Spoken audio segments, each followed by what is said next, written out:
నమస్తే, welcome to our channel. నేను సౌజన్య. రమణ దీక్షితులు గత ఎన్నికల్లో ఈయనని బాగా వాడుకున్నారనేటువంటి వాదన ఉంది. ఇప్పుడు ఆయన మాట్లాడుతున్న మాటలన్నీ కూడా అబద్ధాలు అని చెప్పేసి ఆయన పదవి నుంచి బర్తరఫ్ కూడా చేయడం జరిగింది. సో దీనివల్ల రమణ దీక్షితులు గారు రాబోయేటువంటి రోజుల్లో పింక్ డైమండ్కి సంబంధించి వివరాలని బయట పెట్టేస్తారా? ఆ సీక్రెట్ని ఏంటి? ఈ అంశానికి సంబంధించి మనతో మాట్లాడడానికి, వారి విశ్లేషణని మనతో పంచుకోవడానికి ఈరోజు మనతో పాటు ఉన్నారు సీనియర్ పొలిటికల్ అనలిస్ట్ అడిసిమిల్లి శ్రీనివాసరావు గారు ఉన్నారు. వారితో మాట్లాడదాం. నమస్తే అండి. నమస్కారం అండి. రమణ దీక్షితులు గారు, సో గత ఎన్నికల్లో ఆయన బాగా వాడుకున్నారు వైసీపీ నాయకులని ఒక వాదన ఉంది. సో ఆయన ఏం మాట్లాడారు, ఆయన ఎలాంటిది ఇవన్నీ మనం చూసాం. సో ప్రజెంట్ ఆయన మాట్లాడేవన్నీ అబద్ధాలు, అందుకోసం ఆయన పదవి నుంచి బర్తరఫ్ చేయడం జరిగింది. సో దీనివల్ల ఖచ్చితంగా రాబోయేటువంటి రోజుల్లో పింక్ డైమండ్కి సంబంధించి సీక్రెట్ని రమణ దీక్షితులు గారు బయట పెట్టేస్తారనేటువంటి వాదన వినిపిస్తుంది. ఇది ఎంతవరకు వాస్తవం అంటారు? ఏంటి ఇప్పుడు రమణ దీక్షితులు గారు గత ఎన్నికల ముందు సంచలనమైన ఆరోపణలు చేశారు. అవును, చంద్రబాబు నాయుడు గారి మీద, ఆ ప్రభుత్వం మీద.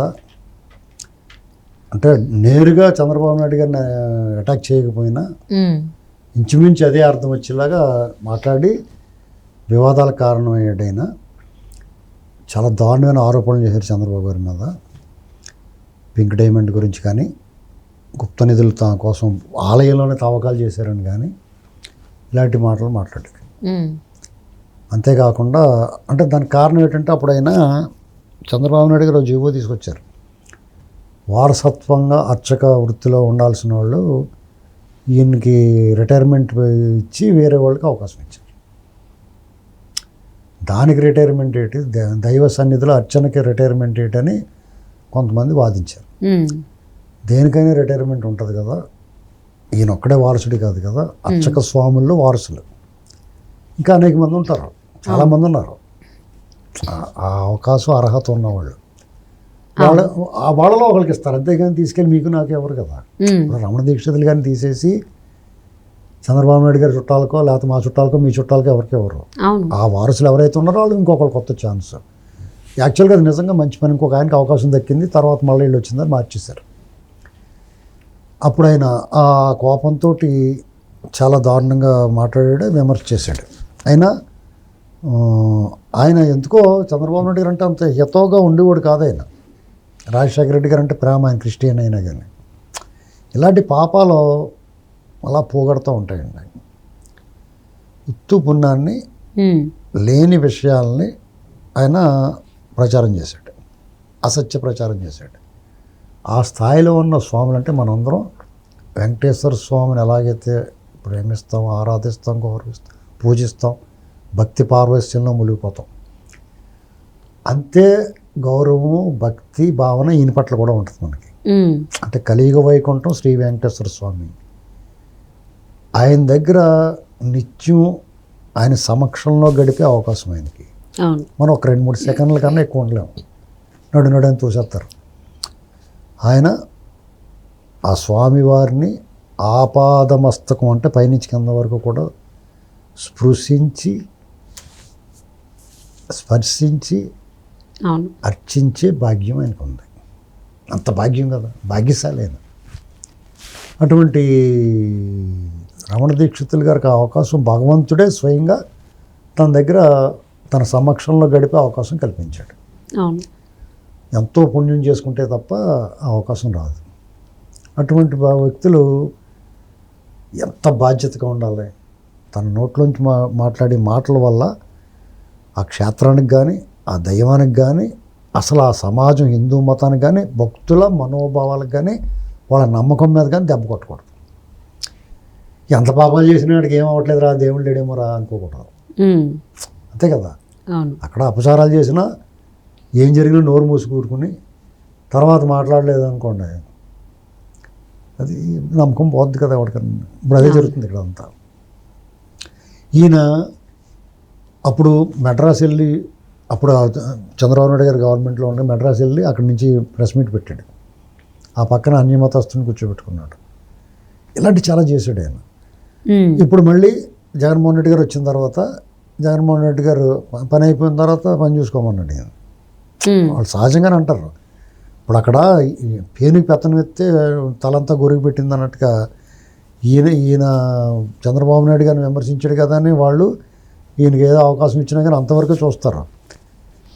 వాళ్ళ విధ్వంసకారులు అక్కడికి వచ్చి వాళ్ళు ఇష్టం చేసుకుంటారు. ధర్మారెడ్డి వీళ్ళందరూ ఉన్నాయి. అతను ఏమన్నాడు, అందులో ధర్మారెడ్డి క్రిస్టియన్ అన్నాడు. మరి ఇప్పుడు టీషర్ట్లు వేసుకుని కనపడతాడు అతను. మరి ఊర్ధ్వ పుండ్రాలు అంటే పంగనామాలు అవి పెట్టుకుని ఏం కనపడ్డా ఎప్పుడు మనకి పెడతాం చూస్తారు తప్ప పంగనామాలు వాళ్ళు ఏం పెట్టుకోరు. అలాగే కరుణాకర్ రెడ్డి అతను ఒక రకంగా చెప్పాలంటే నాస్తికుడు, దైవమే నమ్మకమైనడు, దైవం ఆచార్యమైనటి హిందూ ధార్మిక సంస్థకి ఇలాంటివన్నీ చేస్తున్నారు వాళ్ళు. సరే ఎవడి పాపని ఆడైపోతాడు, మన హిందూ ధర్మంలో ఎలా ఉంటుందంటే ఎవడి పాపని ఆడైపోతాడో దేవుడు ఉన్నాళ్ళే అనుకుంటారు సహజంగానే. అలాగే మొదటగా ఫస్ట్ వికెట్ ఈయనకి పడింది. ఇప్పుడు ఎవరు జాలి పడక్కలేదు రమణ దీక్షితులు గారి మీద, ఎవరు జాలి పడక్కలేదు. ఎందుకంటే ఎవరు చేసిన కర్మ వారు అనుభవించక తప్పదు. ఏ కర్రను అగ్గుంటే ఆ కర్రే కాలుతుంది. అతను తప్పు చేశాడు. ఒక నిష్కలంకుణ్ణి స్వామివారికి అత్యంత భక్తి స్వామివారు అంటే చాలా భక్తి చంద్రబాబు నాయుడు గారికి. వాళ్ళు ఇళ్ళ దైవం, ఇంటి దైవం, కులదైవంగా చూసుకుంటాడు. అటువంటి వ్యక్తి మీద స్వామివారికి భక్తుడైన అతన్ని ఇన్ని మాటలు మాట్లాడి పింక్ డైమండ్ దొబ్బేశారు అన్నట్టుగా చెప్పాడు. దానికి సపోర్ట్గా విజయసాయి రెడ్డి ఇలాంటి వాళ్ళు ఇప్పుడు వెళ్ళి వెతకాలి, ఆ నగలన్నీ దొరుకుతాయి ఇలాంటివి అన్నమాట. వాళ్ళు దొబ్బేస్తారు, దొంగలు వాళ్ళు. వాళ్ళు ఎవరి దగ్గర దొబ్బేస్తారు, వాళ్ళకి ఎవరి దేవుడి మీద నమ్మకోలేదు, వీళ్ళ మీద పడ్డారు. అది ప్రభావం చూపించింది. ఆయనకి సపోర్ట్గా ఇప్పుడు రమణ దీక్షితులు గారిని పదవి నుంచి తొలగిస్తే బ్రాహ్మణులందరూ బాధపడకూడదు కదండి. బ్రాహ్మణులందరికీ ఎందుకు ఏమవుతుంది? అలాగే చిలుకూరు స్వామి ఒక ఆయన సపోర్ట్గా చంద్రబాబు గారిని ఓడించడానికి ఇంకో ప్రదర్శన ఎక్కువ చేయాలన్నమాట. ఇలాంటివన్నీ చేసి శాపాలు పెట్టేశారు, కమండలం నుంచి నీళ్ళు తీసి చల్లేశారు. కానీ ఇక్కడ గమనించాల్సింది ఏంటంటే పైగా జాతి వైరింగ్యం తీసుకొచ్చారు. బ్రాహ్మణులకి కమ్మవారికి వైరింగ్యం తీసుకొచ్చారు. దాన్ని గమనించాల్సింది ఏంటంటే కమ్మవారైనా రాజులైనా రెడ్లైనా ఇంకో కులం ఎవరైనా సరే బ్రాహ్మణుల్ని చాలా గౌరవంగా చూస్తారు. అక్కడ 2 రకాలు 3 రకాలు ఉంటాయి. వాళ్ళు ఎప్పుడో కర్ణీకాలు రద్దు చేశారు కాబట్టి మా జాతి వైరం అని అనుకుంటున్నారు వాళ్ళు. కరణీకం అనేటువంటిది ఖచ్చితంగా రద్దు చేయాల్సిన అంశం. అది కరణీకం అనేటువంటిది అది వేరే కథ సబ్జెక్ట్. కానీ ఇప్పుడు మీరు గుడికి వెళ్తారండి, అయ్యవారు బ్రాహ్మణే కదా ఉంటారు. మీరు ఆయన ముందు సాష్టాంగ నమస్కారం చేస్తారు, లేదా నమస్కారం చేస్తారు, ఆయన చేత షటకోపం పెట్టించుకుంటారు కదా. ఎవరండి? నేను మా గురుగారు పాదాభివందనం చేస్తాను. మా గురుగారు బ్రాహ్మణే కదా చేస్తారు మాకు. వాళ్ళ దగ్గరికి ఆ తల వంచి మేము మొక్కుతాం.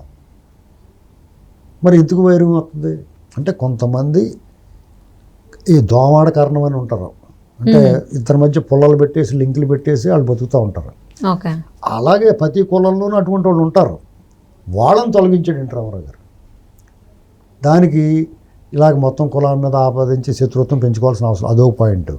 2, ఈయన అనవసరంగా అబద్ధాలు ఆడి ఆయన మీద నెపం వేసినందుకు శిక్ష పడింది. వాళ్ళ ఖచ్చితంగా శిక్ష కదా. అలా మాట్లాడినందుకు ఏదో ఇస్తాను అన్నారు, ఏదైతే హామీ ఇచ్చారో అది నెరవేర్చలేదు. డబ్బులకి కోసం చేయలేండి, డబ్బులు వాళ్ళ నోటే ఉంది, అది కాదు. ఇప్పుడు ఆయనకు ఒక భాగ్యం అక్కడ ఆ సమక్షంలో స్వామివారి దివ్యక్షేత్రంలో ఆయన సమక్షంలో ఉండే అవకాశం వచ్చిన తర్వాత మిగతా ఏది వద్దనుకోవాలి. అది మేబీ నార్మల్గా రమణ దీక్షితులు గారికి ఏదైనా ఎరేసి ఉండొచ్చు. బాబా ఆయన ఏదో అనుకున్నారు, ఏదో జరిగింది. లిటరలీ రమణ దీక్షితులు గారిని రెచ్చగొట్టినట్టే అయింది తాడేపల్లి ప్యాలెస్ పెద్దలు. మరి రాబోయేటువంటి రోజుల్లో ఈ పింక్ డైమండ్ సీక్రెట్ అని బయట పెడతారా? అసలు ఏంటనేది అదే ఆ క్లారిటీ ఇచ్చేస్తారేమో అంటున్నా. అసలు ఏది ఉందా ఇస్తే చంద్రబాబు నాయుడు గారు సాఫ్ట్ టార్గెట్. ఆయన ఎవరన్నా ఇలాంటి అబండాలు వేసినా లేకపోతే ఇది వరకైతే వాళ్ళు పట్టించుకున్నాడు కదా ఆయన. ఇప్పుడైనా కానీ వాళ్ళ పాప వాళ్ళే పోతారు అనుకుంటాడు. కుక్క కరిసిందని మళ్ళీ గొరుతావా అంటాడు ఆయన. కాబట్టి సాఫ్ట్ టార్గెట్ కూడా ఎవడన్నా ఎంత మాట అయినా ఎంత అబద్ధమైనా ఆడేయగలుగుతాడు ఆయన మీద. ఇప్పుడు జగన్మోహన్ రెడ్డి గారు నేను మాట్లాడారు అనుకో, వాళ్ళ సొంత బాబాయికి ఏం జరిగిందో చూశారు కదా. కొత్త కారు అయినా సరే 4 టైర్లు ఒకేసారి వెళ్ళిపోతాయి. వాళ్ళకి తల్లి పిల్ల దయ దాక్షిణ్యం ఏమి ఉండదు. అదే. సో మరి రాబోయేటువంటి రోజుల్లో రమణ దీక్షితులు గారు ఈ పింక్ డైమండ్ సీక్రెట్ బట్టబయలు చేస్తారేమో చూద్దాం. కూర్చుంటాడు ఏం మాట్లాడతాడు. And thank you so much for spending your valuable time with us, Srinivasarao గారు.